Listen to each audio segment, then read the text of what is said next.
Eh bien salut à tous et à tous, c'est HyperRiver. Aujourd'hui on se retrouve pour une vidéo qui servira de guide sur la saison 2021 de l'IndyCar, donc qui est un championnat qui fait beaucoup parler de lui ces derniers temps, que ce soit par ses rookies, parce que les voitures sont intéressantes, parce que les médias en parlent beaucoup par les rookies, ou alors par la venue de Fernando Alonso au 500 miles d'Indianapolis ces dernières années.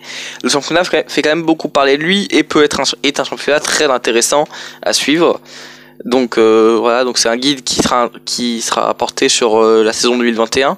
Donc je vais permettre à certaines personnes peut-être de découvrir l'IndyCar.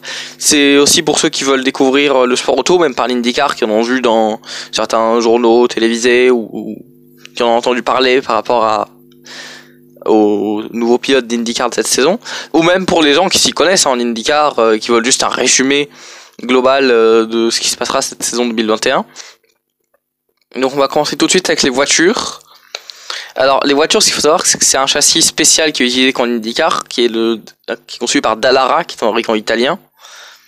Et c'est la Dallara IR18, qui est une déclinaison de la DW12. DW12 qui est pour DW, donc pour Dan Weldon, champion de l'IndyCar, malheureusement décédé, et qui était en grande partie chargé de la conception de cette voiture. Et 12 parce qu'elle est sortie en 2012, et par des pneumatiques Firestone, donc qui est une marque de Bridgestone qui s'occupe de faire des pneus pour l'IndyCar. Concernant les voitures, on a la base, c'est un V6 qui est monté dans ces voitures.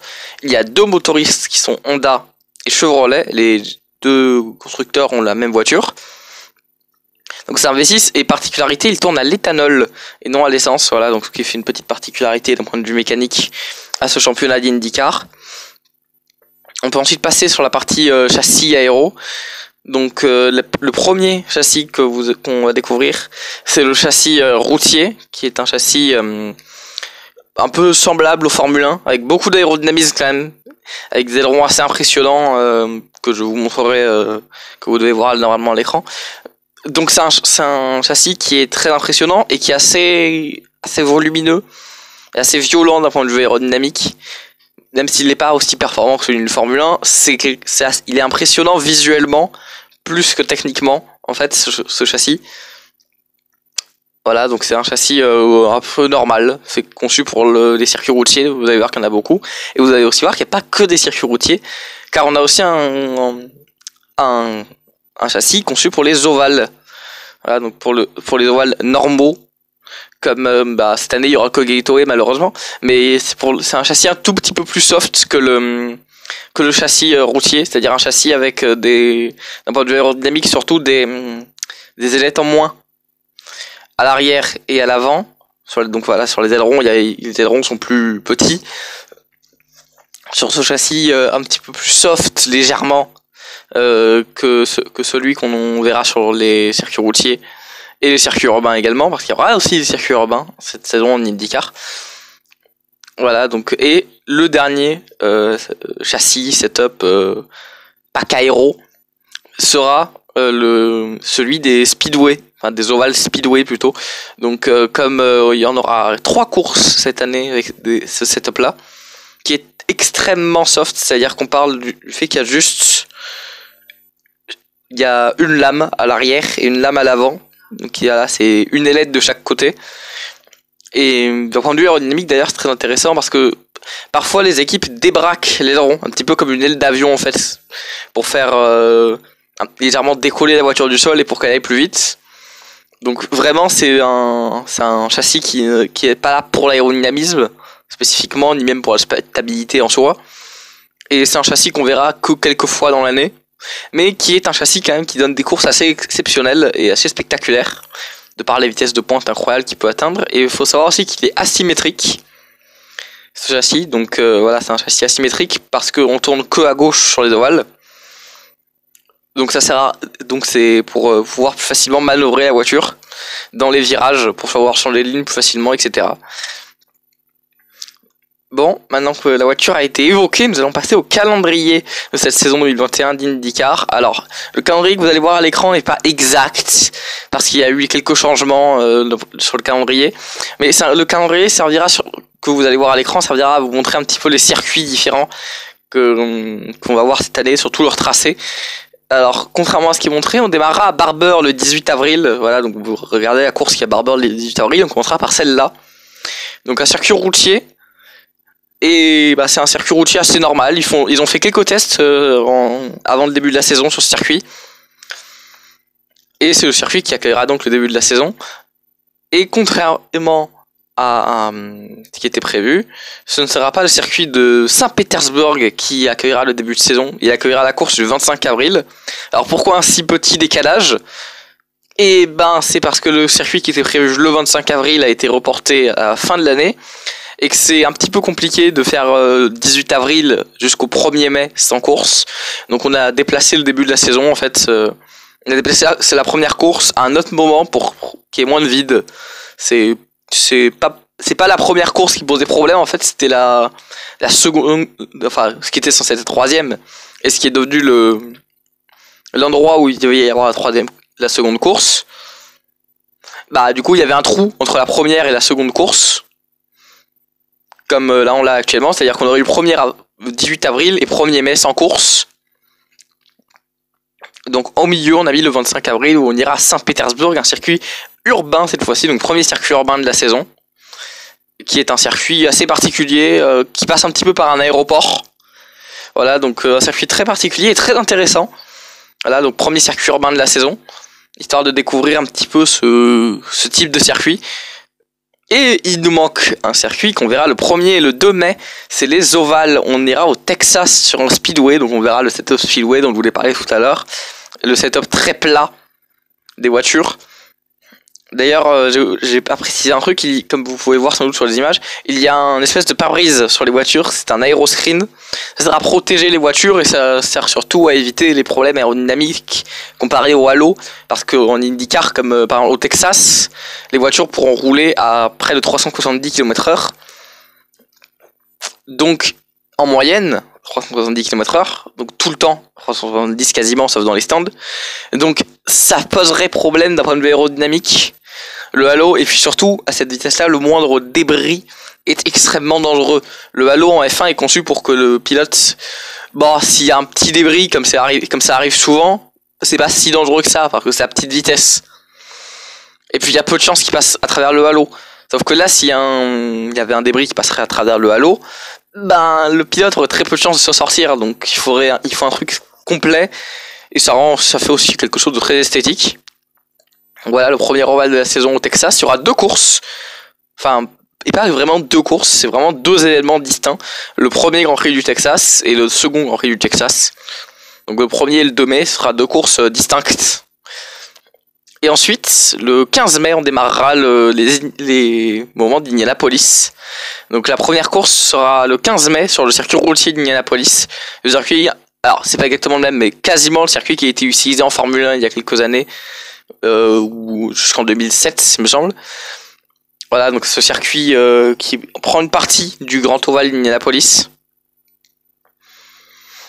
enfin surtout la ligne droite en fait. Globalement c'est un infield comme il y en a sur beaucoup de circuits, c'est le Roval d'Indianapolis si vous préférez. Donc on roulera sur ce circuit-là en premier. Et ensuite, le 30 mai, on aura les 500 miles d'Indianapolis. Alors avant, il y aura les qualifs, les essais, avec un format un petit peu particulier à Indianapolis qu'on ne retrouve pas sur les autres circuits. Je pense qu'il y a déjà des vidéos qui vous expliquent très bien. Il y a les vidéos des pilotes et le circuit qui pourraient vous expliquer ça.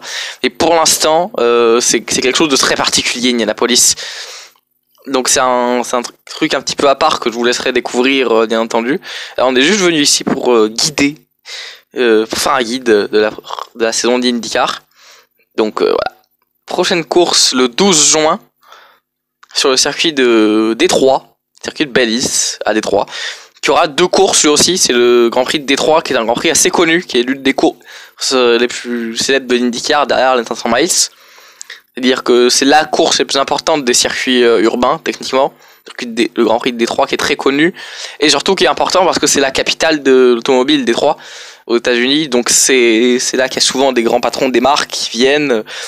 Et donc du coup c'est une course qui attire beaucoup les médias et qui a une grande exposition. Et en plus c'est une course toujours passionnante. Voilà. Alors ensuite le 20 juin, donc la semaine juste après, on ira à Road America, magnifique circuit de Road America, qui est un circuit assez sympathique. avec assez de dénivelé. Voilà, donc qui est un circuit routier. Et voilà, très bon circuit. Ensuite, on ira au Mid-Ohio. Voilà, Mid-Ohio qui accueillera sans doute aussi des tests parce que c'est un circuit assez basique. Donc c'est un circuit comme on peut en retrouver, où on retrouve un peu tous les types de virages. Donc c'est un circuit voilà qui pourrait être utilisé pour des tests avec ses longues lignes droites, ses épingles, ses virages assez serrés et aussi ses S et ses grandes courbes. Donc c'est un circuit qui pourrait être utilisé dans les tests à venir. Circuit suivant qui lui ne pourrait pas être utilisé sur les tests à venir parce que c'est un circuit urbain, circuit de Toronto au Canada. Voilà, donc seule course qui aura lieu hors des États-Unis. Voilà, donc il y aura pour une fois, contrairement à la NASCAR, on va dire plutôt, une course en dehors des États-Unis. Ce qui fait plaisir en vrai que le championnat d'IndyCar roule en dehors des États-Unis. Comme à l'époque du kart. Enfin, c'est un peu compliqué. L'histoire de l'IndyCar est un truc aussi extrêmement compliqué parce qu'il y a eu plusieurs championnats. De base, il y avait un seul championnat qui s'est divisé en deux puis qui s'est refusionné. Mais à une époque, on roulait en Allemagne, au Japon, un petit peu partout dans le monde. Même si c'était majoritairement aux États-Unis. Et là, c'est bien qu'il y ait quand même des courses hors des États-Unis. Ensuite, on ira à Nashville, un tout nouveau circuit. Voilà, que vous pouvez voir normalement, qui ressemble un petit peu d'ailleurs au concept qu'on avait eu pour Miami en Formule 1. Pour ceux qui voient duquel je parle. Donc, premier circuit, première course à Nashville, donc premier Grand Prix de Nashville le 8 août. Alors, il faut savoir qu'à Nashville, il y a aussi un ovale, un super speedway de Nashville. Donc, à voir si dans le futur, les IndyCar n'iraient pas sur ce circuit-là. Si les autorités de la ville préfèrent envoyer les voitures sur le super speedway, ça pourrait se faire. Je pense que c'est surtout une première découverte de l'IndyCar pour Nashville. Et puis si les gens à Nashville adorent l'IndyCar, il y a moyen qu'on retrouve les voitures sur l'ovale. Voilà. Donc le 14 août, on ira à Indianapolis à nouveau pour une seconde course sur le circuit routier. Voilà, donc le circuit que je vous ai déjà présenté, ce sera le 14 août. Donc on reviendra encore à Indianapolis. Cette fois-ci, il me semble que ce sera une course à la NASCAR en même temps. C'est l'idée de Roger Penske, qui est directeur de l'IndyCar et l'Indianapolis Motor Speedway, de faire NASCAR et IndyCar le même week-end. Ce qui est un week-end du coup assez particulier, voilà, pour certains, comme Jimmy Johnson, dont on parlera plus tard. Et après le Grand Prix d'Indianapolis, on ira sur un ovale normal, donc le seul ovale simple où on verra le package aérodynamique ovale. Ovale pas speedway. Le circuit de Gateway, qui est un ovale plus lent où on roule aux alentours de 300 km/h de moyenne, c'est rapide, c'est très rapide, mais c'est beaucoup moins rapide que ce qu'on ferait sur un circuit comme Indianapolis ou le Texas. Ça reste plus mesuré. Voilà, pour le dernier ovale de la saison. Et ensuite, on aura la course à Portland le 12 septembre. Donc Portland, qui est un circuit très sympa, avec une chicane façon Monza en premier virage, qui peut donner lieu à des départs très mouvementés. Et qui est aussi un très joli circuit. Ensuite, on ira sur le légendaire circuit de Laguna Seca pour le Grand Prix de Monterrey. Voilà, donc Laguna Seca qui est réputé surtout pour le corkscrew, un virage qui est tout en haut d'une montée. C'est un petit peu comme le Raidillon dans l'autre sens. C'est-à-dire qu'on est tout en haut d'une montée et qu'il y a une énorme descente. Sauf que c'est un virage très très court, donc ça fait des photos incroyables. C'est-à-dire que à plat, on peut prendre quasiment le toit des voitures en photo, ce qui donne des panoramas magnifiques. Et d'après Romain Grosjean, qu'on verra cette année en IndyCar, le circuit est incroyable. On veut bien le croire, le circuit est magnifique en plus, est un circuit historique qui a accueilli l'IndyCar depuis très longtemps et qui re-accueille l'IndyCar depuis quelques années, il me semble. Et il y a eu un bon bout de temps où il n'y a pas l'IndyCar, le circuit californien. Voilà. Et on ira en Californie, on restera en Californie à Long Beach pour le Grand Prix de Long Beach, sur le circuit de Long Beach urbain, qui est un circuit urbain qui a accueilli la Formule 1 et qui est un circuit magnifique également, qui est le deuxième, voire en circuit urbain doit y avoir Détroit, et juste derrière Long Beach, ça doit dépendre un petit peu des années et des modes, mais le circuit de Long Beach reste un circuit historique. Voilà, donc c'est des courses très importantes de l'IndyCar. Donc dans ce calendrier, on notera en course très très importante de l'IndyCar les 500 miles d'Indianapolis bien évidemment le 30 mai, le Grand Prix de Détroit le 12 et 13 juin et le Grand Prix de Long Beach le 26 septembre, même si on garde des courses importantes comme la course à Toronto qui est la seule course hors des États-Unis le 12 juillet, la course de Laguna Seca parce que le circuit est magnifique le 19 septembre. Et bien évidemment la course sur ovale simple, un ovale un petit peu plus lent qui peut donner lieu à beaucoup de spectacles le 21 août et le seul speedway hors d'Indianapolis le 1er 2 mai, le Texas qui donne toujours lieu à des courses incroyables. Je vous invite vraiment à aller voir les derniers tours de la course de 2016 qui nous a offert une bataille incroyable entre plusieurs pilotes, voilà, côte à côte, des contacts à 370 km/h, c'est ça l'IndyCar. Voilà, donc c'est des courses toujours très impressionnantes, que ce soit sur routier, sur ovale ou sur circuit urbain. En partie parce qu'il n'y a pas beaucoup d'aide, c'est-à-dire qu'il n'y a même pas la direction assistée sur une voiture d'IndyCar. Donc c'est des voitures très physiques à conduire.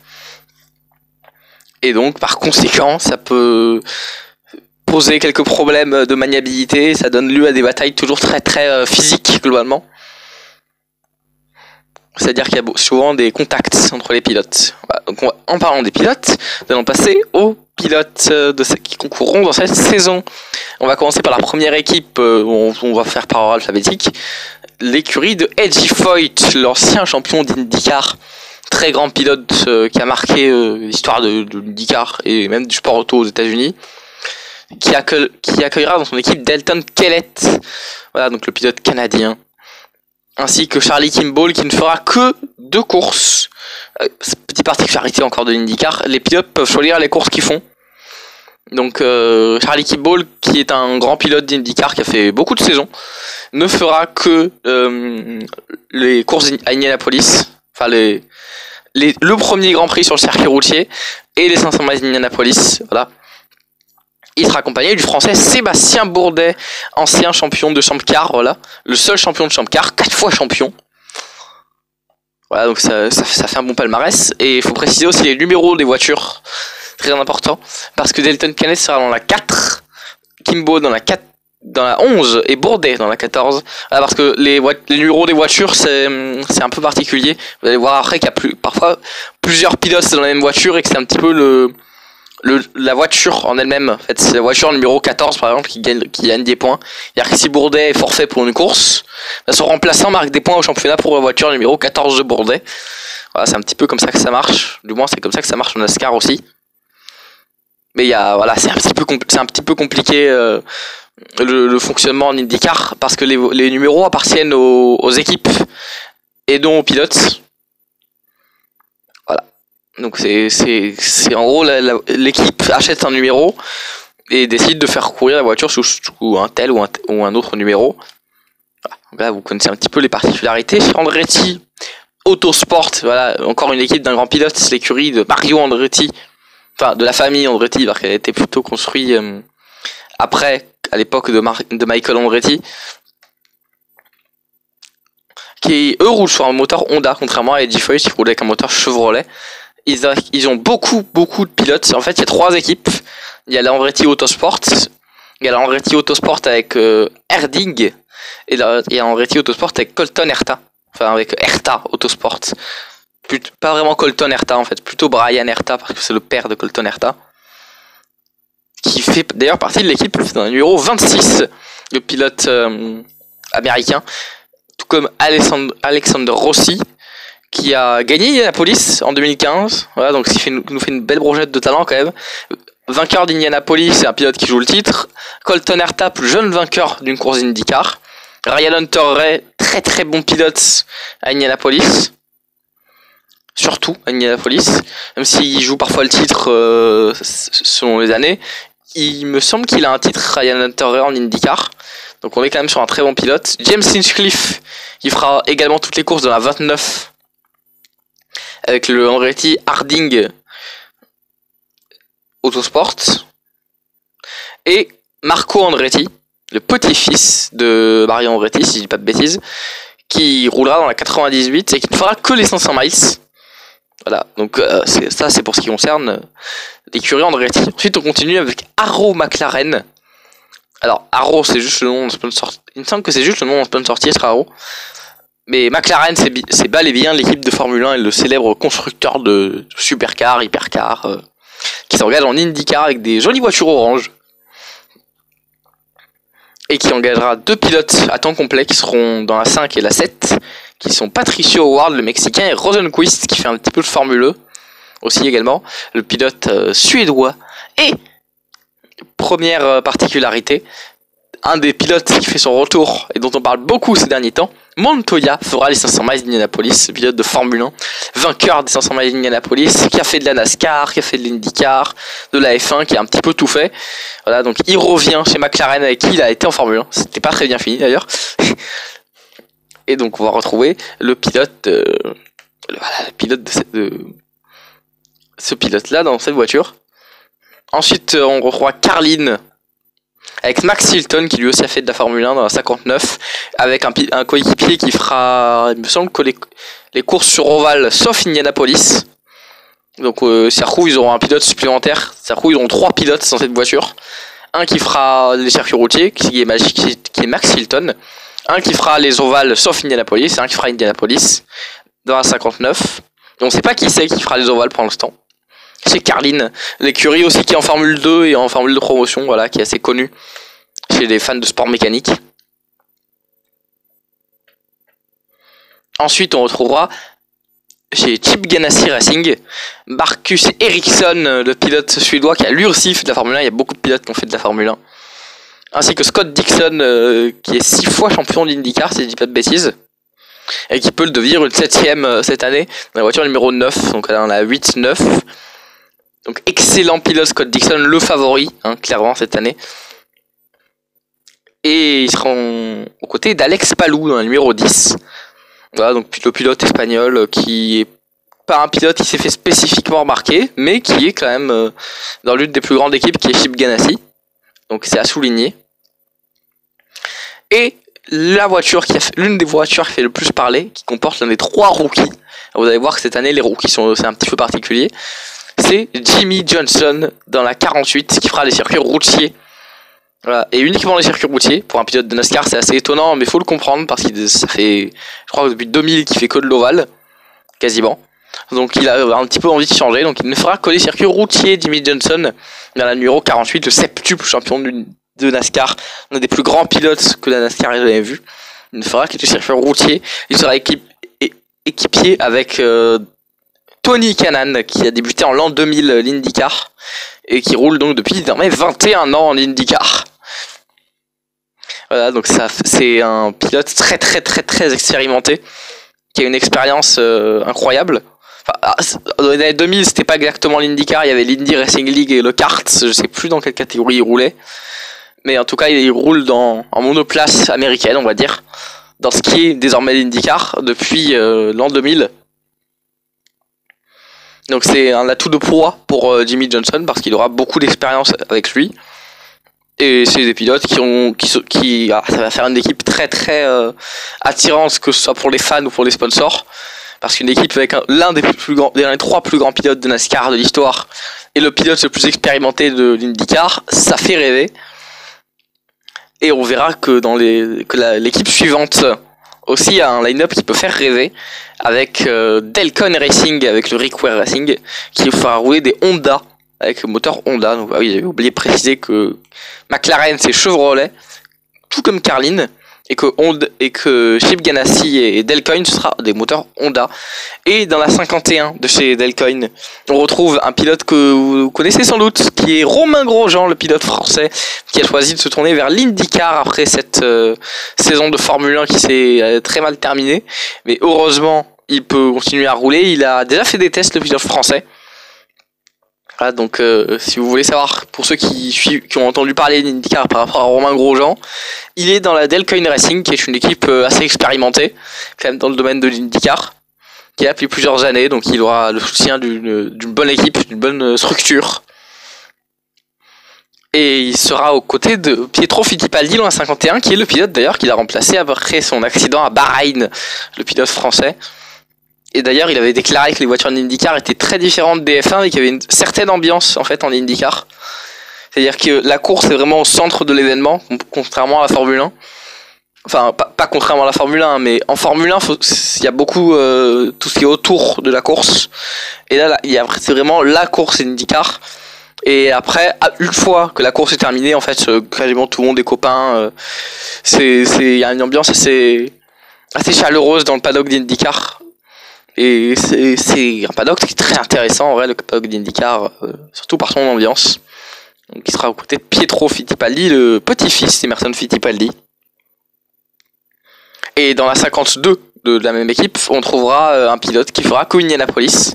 Grosjean ne fera que les circuits routiers pour que des raisons de sécurité, parce que les circuits d'ovale, comme je l'ai déjà dit, 370 km/h à moins d'un mètre de chaque voiture, c'est un petit peu dangereux, hein, on va pas se mentir. Donc, mais avec peut-être que Grosjean fera la course de Gateway, c'est pas sûr, mais Rick Ware Delcoin ont déclaré qu'il lui garderait une voiture s'il a envie de faire Gateway pour se familiariser avec des ovales moins dangereux. Ah, donc pas de Grosjean, ça s'en va Indianapolis malheureusement. Il sera Pietro Fittipaldi qui sera dans cette voiture. Et dans la 52, parce qu'ils engageront une voiture supplémentaire pour Indianapolis. Parce que une voiture à Indianapolis, ça coûte cher, mais ça rapporte aussi, parce que c'est la course qui rapporte le plus de visibilité. Donc les équipes peuvent se permettre d'engager une voiture supplémentaire pour cette course. Et on ne sait pas encore qui sera à son volant. Tandis que dans la 18... du Delcoin avec Vasser Sullivan, on trouvera Ed Jones, le pilote saoudien qui fera toutes les courses de la saison de son côté. Ensuite on trouvera le Ed Carpenter Racing qui roulera avec des Chevrolet, et dans la 20 on trouvera Ed Carpenter et Connor Daly qui roulera dans la 20. En fait il roulera dans deux voitures différentes. Connor Daly roulera dans la 20 pour les circuits routiers et dans une autre voiture pour Indianapolis. C'est-à-dire que dans la 20, on aura Ed Carpenter qui fera les ovales, tous les ovales. Et dans une autre voiture, on aura Connor Daly qui fera aussi Indianapolis. C'est-à-dire que Connor Daly sera dans deux voitures différentes, ce qui va être un petit peu étrange. Et on trouvera Rinus Vicky, très bon pilote hollandais, qui s'est fait remarquer l'année dernière. Pour être un pilote qui s'est fait remarquer comme étant assez rapide. L'année dernière. Ensuite, le meilleur Shank Racing avec Helio Castroneves, un très très bon pilote d'IndyCar, très connu, qui a déjà gagné plusieurs fois les 500 miles d'Indianapolis, qui fera donc que les ovales, il me semble, oui. Enfin, que certaines courses. Il fera la première course par exemple, certaines courses un petit peu choisies selon ce qu'il a envie de faire.